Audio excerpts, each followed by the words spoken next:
Hello বন্ধুরা, কেমন আছো সবাই? আশা করছি সকলে ভালো আছো। প্রিয় বন্ধুরা, আজকে তোমাদের জন্য নিয়ে এলাম আরও একটি নতুন গল্প। আশা করছি তোমাদের দাঁড়িয়ে যাবে, তাই ভিডিওটা শুরু থেকে শেষ পর্যন্ত দেখো। আমি হাসান। কলকাতা থেকে দূরে এক অজপাড়াগাঁয়ে আমি আমার বাবা আম্মার সাথে থাকি।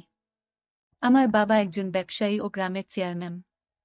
বয়স 56। আমার বয়স 33। 15 বছর বয়সে আমার বাবার সাথে বিয়ে হয়েছিল। আমার এখন বয়স 18। আম্মা তানিয়া বেগম আর 5টা গ্রামের মেয়েদের মতো, কিন্তু খুবই লাজুক ও বোকা। আম্মাকে জ্ঞান হবার পর থেকে এখনো উঁচু গলায় কথা বলতে শুনিনি। আর বাবাকে তো বাঘের মতো ভয় পায়। আমি খুবই ভালোবাসি আম্মাকে। আম্মা তার চেয়ে বহুগুণ ভালোবাসে আমায়। আজ পর্যন্ত কখনো কড়া গলায় আমায় কিছু বলেনি মা। একটা সময় ভাবতাম অন্যরা আম্মার কাছে বকা বা শাসন পায়, কিন্তু আমি পাই না কেন? কিন্তু এখন ভালো লাগে। যাই হোক, আমার আম্মা পৃথিবীর সবচেয়ে সুন্দরী বললেও কম হবে। কারণ আমার বয়সী একজন নারী আমার সমান সন্তানের এত কম বয়সে জন্ম দিলে শরীর ভাঙার কথা। কিন্তু মা সামান্য তা হয়নি। বাড়ির সব কাজ আম্মা একা হাতে সামলায়। তবে ধানের বতর এলে একজন কাকি এসে সাহায্য করে আম্মাকে। যাই হোক, আমার আম্মা বাড়িতে সালোয়ার কামিজ আর সুতির শাড়ি পরেন। আম্মা বাড়িতে এবং বাহিরে সবসময় নিজের পোশাক নিয়ে সংবেদনশীল। কখনো বাড়ির বাহিরে যায় না একান্ত প্রয়োজনে, আব্বা নিয়ে না গেলেও বোরকা পরে যায়। আর বাড়িতে সর্বোচ্চ হলে ওড়না বুকে গলিয়ে কোমরে বেঁধে নেয়। আমার কাছে আম্মার সৌন্দর্য হঠাৎ করে প্রকাশ পায়। একদিন রাতে প্রস্রাবের চাপ এলে উঠে বাহিরে যাই। আমাদের টয়লেট ঘর থেকে একটু দূরে। আব্বা আম্মার ঘরের সামনে দিয়ে যেতে হয়। তো আমি তাদের ঘরের সামনে আসতেই একটা শব্দ পেলাম। শব্দটা বুঝতে পারছিলাম না, তবে আম্মাদের ঘর থেকে আসছে। ভালোমন্দ বিচার না করে কৌতূহলী হয়ে এগিয়ে জানালার কাছে এসে দাঁড়াতেই শব্দ কিসের বুঝতে পারি। কাঠের খাটে কচকচ শব্দ হচ্ছিল। আমার বুঝতে বাকি নেই কিসের কারণে শব্দ। কখনো আব্বা আম্মাকে খারাপ নজরে দেখিনি, কিন্তু কেন জানি না সেদিন আমি সব যেন গুলিয়ে ফেলি। জানালায় হাত দিয়ে দেখি বন্ধ ভিতর থেকে। তাই হতাশ হলাম। কিন্তু হঠাৎ নজর পড়ল জানালার পাশ দিয়ে টিনের জোড়ায় কিছুটা ফাঁকা দিয়ে ভিতর থেকে আলো আসছে। আমি তাড়াতাড়ি চোখ রাখি তাতে। এরপর যা দেখলাম তা ছিল আমার রক্ত গরম করা দৃশ্য। আমি ওটা ভুলেই প্রচণ্ড প্রস্রাব পাওয়ায় দৌড়ে টয়লেটে যাই। প্রস্রাব করে এসে আর একবার চোখ রাখলাম, কিন্তু এবার মনে একটা বজ্র পড়ল। আম্মার ওপর এখনো আব্বা শুয়ে আছে, কিন্তু আম্মার চোখ দিয়ে টপটপ করে পানি পড়ছে মাটিতে। এটা দেখে আমার বুকে প্রবল আঘাত পেলাম। আম্মা কাঁদছে কেন? আম্মাকে প্রথম কাঁদতে দেখে আমার অস্থির লাগছিল। ইচ্ছে করছিল বুকে জড়িয়ে জিজ্ঞেস করি, কেন কাঁদছ? কিন্তু পারলাম না। এদিকে আব্বা উঠে পড়ল আম্মার ওপর থেকে। আম্মা তখন এগিয়ে আসছিল দরজার দিকে। আমি তড়িঘড়ি করে দৌড়ে নিজের ঘরে গিয়ে দরজা হালকা ভিড়িয়ে উকি দিলাম। আম্মা ঘর থেকে বের হয়ে বাহিরে পুকুরের দিকে যাচ্ছে। আমার খুব ইচ্ছে করছিল আম্মার গোসল করা দেখা, কিন্তু সাহস করে উঠতে পারিনি। আম্মা ভেজা শরীরে আবার ঘরে ঢুকল। আমি সেরাতে হাত দিয়ে নিজেকে শান্ত রাখলাম। এতদিন মায়া মমতাময়ী আম্মার প্রতি যে শ্রদ্ধা ভক্তি ছিল তা সব এখন অন্য জোয়ারে ভাসতে লাগল। রাতে আম্মাকে নিয়ে স্বপ্নদোষ হল। পরদিন সকালে ঘুম থেকে উঠে দেখি আম্মা উঠোনে ধান শুকাচ্ছে। কাজের কাকিও এসেছে। ধান নাড়ার সময় শাড়ি তুলে হাঁটু পর্যন্ত তুলে পা দিয়ে হাঁটাচলা করে ধান শুকান। আম্মার দিকে তাকাতেই বুকে ধুকপুকানি বেড়ে গেল। আমার গায়ে একটা সালোয়ার কামিজ। আমি এগিয়ে গিয়ে আম্মাকে জড়িয়ে ধরলাম পিছন থেকে ও বললাম, আমার খিদা লাগছে আম্মা। আম্মা ভূত দেখার মতো ছিটকে আমার থেকে দূরে সরে যায় চিৎকার দিয়ে। পরে আমায় দেখে বুকে হাত দিয়ে স্বস্তির নিঃশ্বাস নিল। আমি ধ্বজভঙ্গ হয়ে দাঁড়িয়ে আছি। কি বলবো কিছু বুঝতে পারছি না। আসলে কখনো আম্মাকে এভাবে জড়িয়ে ধরিনি বড় হবার পর, তাই ভয় পেয়ে গেছে। ওদিকে কাকি হা করে তাকিয়ে আছে বিষয়টা বোঝার জন্য। আম্মা তখন আমার জীবনের অন্যতম অবাক করা কান ঘটাল। জোর গলায় রাগী সুরে বলল, এমনে ধরো কিসের জন্য? এত বড় হইয়াও তোমার জ্ঞান বুদ্ধি হয় নাই? আম্মার চোখে মুখে রাগ আর পানির ঝলকানি। আমি ভয় পেয়ে গেলাম আম্মার এই রূপ দেখে। আম্মা আমায় তার প্রতি মনোভাব পুরো পাল্টে দিল। আমি প্রচণ্ড কষ্ট নিয়ে মুখ চোখে পানি নিয়ে মাথা নিচু করে ঘরে চলে গেলাম। তখন বাহিরে শুনতে পেলাম কাকি বলছে, কিরে বুড়ি তোর কি হয়েছে? জীবনে যে পোলারে একটু গলা উঁচ কইরা কথা কষ নাই, আইজ কি কইরা এমনে বকলি? আম্মার কোনো প্রত্যুত্তর পেলাম না। মন খারাপ করে সেই যে ঘরে ঢুকেছি আর বের হইনি। ঘুমিয়ে পড়েছি। দুপুরে হঠাৎ একটা শব্দে ঘুম ভাঙল। ঘুম ভাঙতেই চমকে শোয়া থেকে উঠে বসে পড়ি। আম্মা আমার পাশে বসে অকাতরে কেঁদে চলেছে ফুপিয়ে ফুপিয়ে। আমি, কি হইছে আম্মা? কান্দেন কেন? কি হইছে কন আমারে? আম্মা আমায় বুকে জড়িয়ে ধরেই কাঁদতে লাগলো ও বলে উঠল, আমারে মাফ কইরা দাও বাবু। আমি আইজ আমার বাবুরারে বকা দিছি। তুমি মন খারাপ কইরো না সোনা। রাগ কইরো না।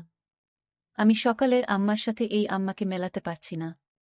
আম্মা পরনে সকালের পোশাকই, তবে ঘাম ঝরানো শরীরে এখনো ধান লেগে আছে। আমার বুকে আমার মাথা। ঘামের গন্ধ খারাপ হয়, কিন্তু মায়ের গায়ে নাকি এক তৃপ্তি স্নেহের ঘ্রাণ থাকে। আমিও তাই পেলাম। আম্মা কান্না থামাতে আমি আম্মার হাত ধরে বললাম, আপনি আমার আম্মা, আপনার ওপর আমি রাগ কেন হমু? আপনি বকবেন না তো কে বকবো আমারে? ভুল করছি তাই বকছেন।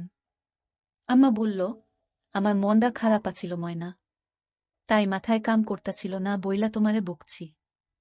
আমারে মাফ কইরা দিও পরাণ। আমি, আপনি এইসব বইলেন না আম্মা। আমি আপনারে ভীষণ ভালোবাসি। আপনি এমন করলে আমি কষ্ট পাই। আপনার ওপর আমার কোনো রাগ নাই। কাইন্দেন না দয়া কইরা। আম্মা কান্না থামল কিছুটা। তখন বললাম, আমার খিদা লাগছে আম্মা। আম্মা, ও সোনা, এই তো আসো আমার লগে। আমার পোলারা সকাল থেইকা কিছু খায় না। কি মুখ পুরি আমি। আমি আম্মার মুখ চেপে থামিয়ে বললাম, এইসব কইবেন না আম্মা, আমার কষ্ট হয়। বলে আমি কি এক সাহসিকতায় জানি না আম্মারে ছোট্ট একটা হামি দিয়ে বসলাম। সেকেন্ডের জন্য আমিও স্তব্ধ হয়ে গেলাম। কিন্তু আম্মার খানিক কোনো বিরূপ প্রতিক্রিয়া ছিল না।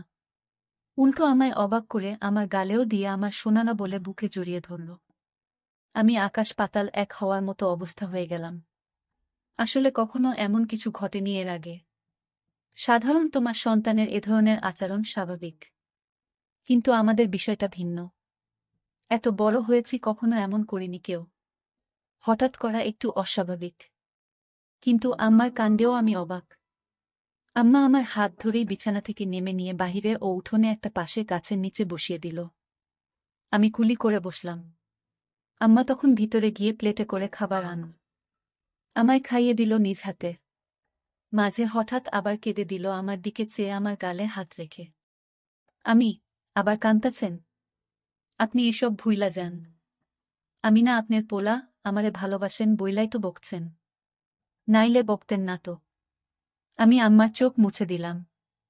তারপরও থামে না। আমি, আর খামো না আপনি কানলে, আমি উঠে চলে যাচ্ছি। তখনই আম্মা আমার হাত ধরে বসিয়ে দিল ও বলল, আচ্ছা আর কানমু না। বসো বসো। আমি মার চোখ ভালো করে মুছে দিয়ে আবারও হামি দিলাম। প্রথমবার দিয়ে সাহস বেড়ে গেছে। মা এবারও কিছু বলল না। মুচকি হেসে আমার প্রতি স্নেহ প্রকাশ করল। আমি বুঝলাম মা অপরাধবোধে আবেগী হয়ে গেছে বলে এই আচরণ। যাই হোক, স্বাভাবিকভাবেই নিলাম। খেয়ে উঠে গোসল করে এলাম নদী থেকে।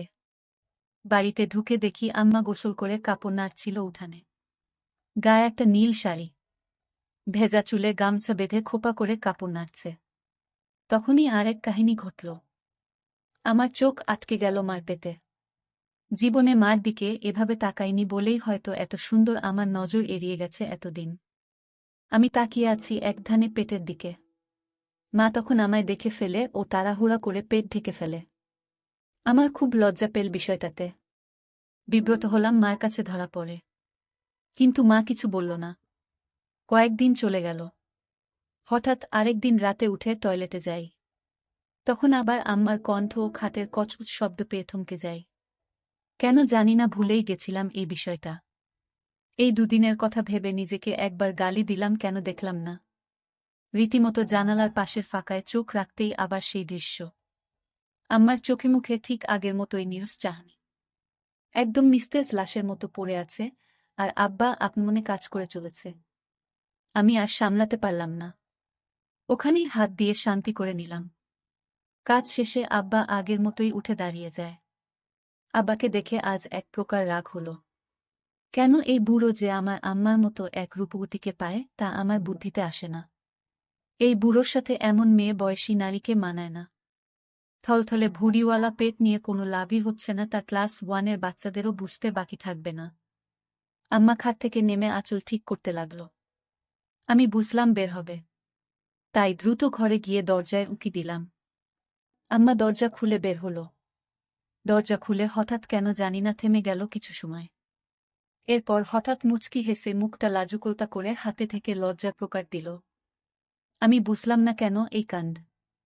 মাত্র যে নারী তার অপূর্ণ কর্মকাণ্ড সেরেছে, সে কিভাবে এমন খুশি। যাই হোক, 7-5 ভাবতে ভাবতে আম্মার আসার অপেক্ষা করছি। দেখি আম্মা বাথরুম থেকে ঘরের দিকে আসছে। এমন সময় আমার চোখ উল্টে যাবার জোগাড় হলো আম্মাকে এই অবস্থায় দেখে। আমি কখনো কল্পনাও করিনি আম্মার এরূপ দর্শনের সৌভাগ্য আমার হবে। উঠোনের বাতি জ্বলছে। সেই আলোয় আম্মার গায়ে পানির বিন্দু চকমক করছে হীরার মতো।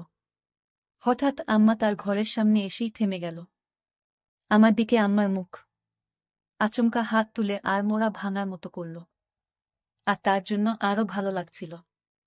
হঠাৎ আবার ঘুরে দাঁড়াল আম্মা। এটা দেখে আমার হুঁশ হারাবারই অবস্থা। আম্মা ঘরের ভিতরে ঢুকে গেল। এদিকে আমার কি আর শান্ত থাকার জো আছে? আজও আমি হাত দিয়ে নিজেকে শান্ত করে নিলাম। সকালে উঠলে দেখি অনেক বেলা। রোদের আলোয় ঘুম ভাঙল। উঠে বাহিরে বেরিয়ে দেখি কাজের কাকি আর আম্মা গল্প করছে আর ধান সিদ্ধ করছে। আমি গিয়ে তাদের সামনে দাঁড়ালাম। কাকি বলল, আপনি উঠছেন? এত বেলা কইরা কেউ ঘুমায়? আমি মুচকি হাসলাম। আম্মা, যাও মানিক হাত মুখ ধুইয়া আসো, খাইতে দেই। বলেই আম্মা আমায় অবাক করে দিয়ে কাকির সামনেই আমার হাত ধরে নিজের দিকে টেনে হামি দিল ও মাথায় হাত বুলিয়ে দিল। আমি অবাক, ওর সাথে লজ্জাও পেলাম কাকির সামনে বলে। আমি চলে যাই, হাত মুখ ধুয়ে এসে খাই।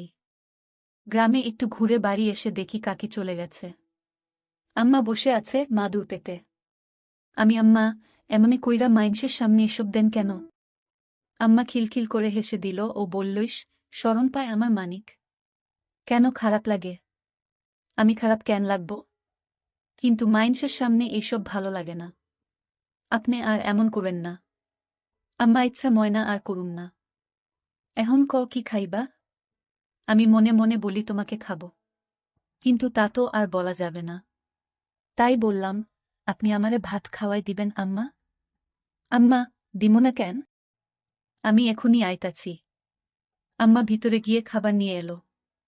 বসার সময় বলল, এই গরমে এইসব বস্তু পিণ্ডা আছো কেন? শার্ট খোলো। গরমে আর গায়ে কিছু দেওয়া লাগব না। বেড়া মানুষ, খালি গায়ে থাকলে কিছু হয় না। আমি শার্ট খুলতে খুলতে একদম স্বাভাবিকতা নিয়ে প্রশ্ন করলাম, যেন অবুঝ ছেলে। আমি, আচ্ছা আম্মা, আপনার গরম লাগে না? আপনার গায়ে তো আমার থেকেও বেশি কাপড়। আম্মা মুচকি হেসে লোকমা গালে দিয়ে বলল, বেডি মাইনষের এমন পইরা থাকুন লাগে শোনা। আমি, কেন? বেড়াগো শরীর আছে, বেডিগো নাই? এমন কেন? আম্মা প্রশ্ন শুনে মুখের ভাব ভিন্ন ও রহস্যময় করল, কিন্তু উত্তর দিয়ে বলল, কিছু কারণ আছে সোনা, বেডি আর বেড়াগো গতর এক না। তুমি খালি গায়ে থাকলে কোনো কিছুই হইব না, কিন্তু আমি খালি গায়ে হইলে সবাই ফ্যালফ্যাল কইরা চাইয়া থাকব। আমি, কেন? চাইয়া থাকব কেন? আম্মা এবার একটু নাছোড়বান্দা অবস্থায় পড়ে গেছে, কিন্তু সে কেন জানি না আমায় থামিয়ে অন্য কথাও বলছে না। আমার প্রশ্নের উত্তর দিচ্ছে। কেন করছে সেটা আমার কাছে বিষয় না। আমার ভালো লাগছিল তাই আমিও বলেই চলেছি। আম্মা, আচ্ছা তোমাগো কি বুক বড়? বেডিগো বড় বুক থাকে, তাই চাইয়া থাকে। আমি আবার অবুঝ হয়ে বলি, বুক তো আছে। বেডি মাইনষের বুক থাকে বাচ্চাগো দুধ খাওয়াইতে। এইটা ধাইকা রাখুন লাগবো কেন? আম্মা আমার কথায় 1 সেকেন্ড চুপ করে বলল, দুধ খাওয়ানোর লাইগা। কিন্তু এইটা হইল সুন্দর একটা জিনিস যা বেড়াগো দেখান লাগে না। আমি আমি তো দেখছি কত। আমি তো আপনার দুধ খাইয়াই বড় হইছি। আম্মা প্রথমে অবাক হলেও আমার কথার মানে বুঝে বলল, তুমি আমার পোলা। ছোট থাকতে সব মায় সন্তানরে দুধ খাওয়ায়। তুমি দেখলে সমস্যা নাই। আমি এবার মাত্রা ছাড়িয়ে একটা প্রশ্ন করলাম, আচ্ছা আম্মা, এখন আপনি আমারে দুধ খাওয়ান না কেন? আম্মা চোখ বড় করে বিস্ময় প্রকাশ করল, কিন্তু রাগেন না, অবাক হয়ে। ভেবেছে আম্মা আর উত্তর দিবে না। তবে আম্মা আমার ধারণা ভুল প্রমাণ করে বলল, এখন তো আম্মার নাই শোনা। আমি আম্মার বুকের দিকে আঙুল ইশারা করে বলি, যে আছে। না এখন কেন? নাকি আমি বড় হয়েছি দেখা আমারে আর ভালোবাসেন না? আম্মা আমার প্রশ্ন শুনে হেসে দিয়ে বলল, পাগল পোলা আমার। মায়াগো শৈলে বাচ্চা হওয়ার কয় বছর পর দুধ শেষ হইয়া যায়। আমি তো সুযোগ পেয়ে ধরে বসি। আমি দেখতাছি আপনার আছে, আর আপনি কন নাই। ততক্ষণে আমার খাওয়া শেষ। আম্মা হাত ধুয়ে ফেলেছে। আম্মা, আরে পাগল পোলা, এই বুকের ভিতরে রস নাই। নাইলে কি তোমারে না খাওয়ায় রাখতাম? আমি আম্মার কথা শুনে আকাশ থেকে পড়লাম। আম্মা এত সহজে কথাগুলো বলছে যেন আমার সাথে নিত্যদিনের আলাপ। তাই আমি বুঝলাম আম্মা আমার কথায় রাগ করছে না। আমি, এগুলা তাইলে এত বড় কেন? আম্মা এবার চোখ বড় করে ছদ্মবেশী হাসি চেপে বিস্ময় প্রকাশ করল। আর কোনো কথা বলল না, কিন্তু হঠাৎ উঠে পড়ল। আমি ভয় পেয়ে গেলাম আম্মা রাগ করেছে কিনা ভেবে। আম্মা আমার দিক হাত বাড়িয়ে বলল, আসো আমার সাথে। আমি ভয়ে ভয়ে উঠে দাঁড়ালাম। আম্মা আমায় হাত ধরে তার ঘরে নিয়ে গিয়ে দরজা খিল দিয়েই চোখের পলকে আঁচল ফেলে দিল। এই অবস্থা দেখে আমার আসমান জমিন সব এক হয়ে গেল।